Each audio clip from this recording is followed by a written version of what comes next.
ప్రపంచంలోనే అతిపెద్ద ఆధ్యాత్మిక వేడుక మహాకుంభమేళా భక్తజనంతో కిక్కిరిసిపోయింది. యూపీలోని ప్రయాగ్రాజ్లో సోమవారం ప్రారంభమైన ఈ కుంభమేళా 45 రోజుల పాటు సాగనుంది. 40 కోట్ల మంది భక్తులు హాజరవుతారని యూపీ ప్రభుత్వం అంచనా వేసింది.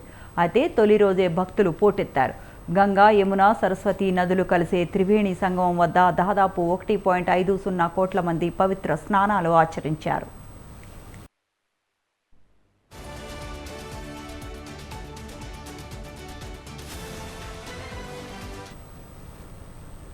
రెండో రోజు మంగళవారం మకర సంక్రాంతి రోజున భక్తులు మొదటగా పుణ్యస్నానాలు చేశారు. వివిధ అఖాడాల నుంచి వేలాదిగా వచ్చిన సాధువులు తొలి పుణ్య స్నానాలు ఆచరించారు. తెల్లవారుజామునే 3 గంటల సమయంలో బ్రహ్మ ముహూర్తంలో పుణ్య స్నానాలు ప్రారంభమయ్యాయి. దీంతో కుంభమేళాలో మంగళవారం మొత్తం 3.5 కోట్ల మంది భక్తులు త్రివేణి సంగమానికి తరలివచ్చి పుణ్య స్నానాలు ఆచరించినట్లు యూపీ ప్రభుత్వం పేర్కొంది.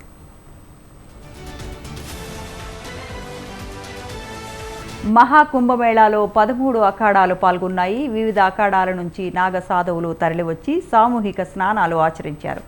కేవలం కుంభమేళా సమయంలోనే వారు దర్శనమిస్తారు. ఒంటి నిండా భస్మాన్ని పూసుకొని ఈటెలు, త్రిశూలాలు చేత పట్టుకొని ఢమరుకనాదుల నడుమ వేలాది మంది నాగ సాధువులు ఊరేగింపుగా తరలివచ్చి పుణ్య స్నానాలు చేశారు. తొలుత పంచాయతీ అఖాడా మహానిర్వాణి, శంభు పంచాయతీ అటల్ అఖాడాకు చెందిన సాధువులు పుణ్య స్నానాలు ఆచరించారు.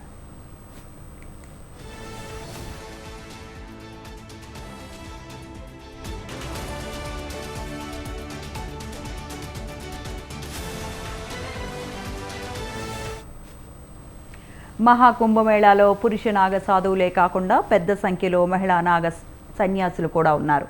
అమృత్ స్నాన్ సందర్భంగా హెలికాప్టర్ నుంచి భక్తులపై గులాబీ రేకుల వర్షం కురిపించారు.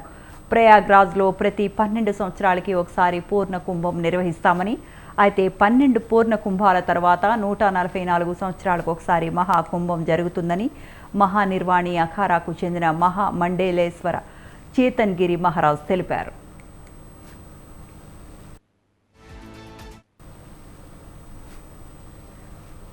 మహాకుంభమేళాలో చిన్నపిల్లల నుంచి వృద్ధుల వరకు అందరూ భక్తి పారవస్యంలో మునిగి తేలుతున్నారు. అయితే 45 రోజుల పాటు జరిగే ఈ కుంభమేళాలో రాష్ట్ర ప్రభుత్వానికి భారీ ఆదాయం సమకూరుతుందని యూపీ ప్రభుత్వం అంచనా వేస్తోంది. సుమారు 2 లక్షల కోట్ల మేర ఆదాయం సమకూరుతుందని ఆశిస్తున్నారు. 2019లో జరిగిన అర్ధ కుంభమేళాకు 24 కోట్ల మంది భక్తులు తరలివచ్చారు. అప్పుడు రాష్ట్ర ప్రభుత్వానికి 1.2 లక్షల కోట్ల రూపాయల ఆదాయం సమకూరింది. ప్రస్తుతం 45 రోజుల పాటు సాగే ఈ కుంభమేళాకు 40 కోట్ల మంది భక్తులు వస్తారని అంచనా వేస్తోంది యూపీ ప్రభుత్వం. తద్వారా యూపీ ప్రభుత్వానికి 2 లక్షల కోట్ల రూపాయలు ఆదాయం వస్తుందని సిఏఐటి అంచనా వేస్తోంది.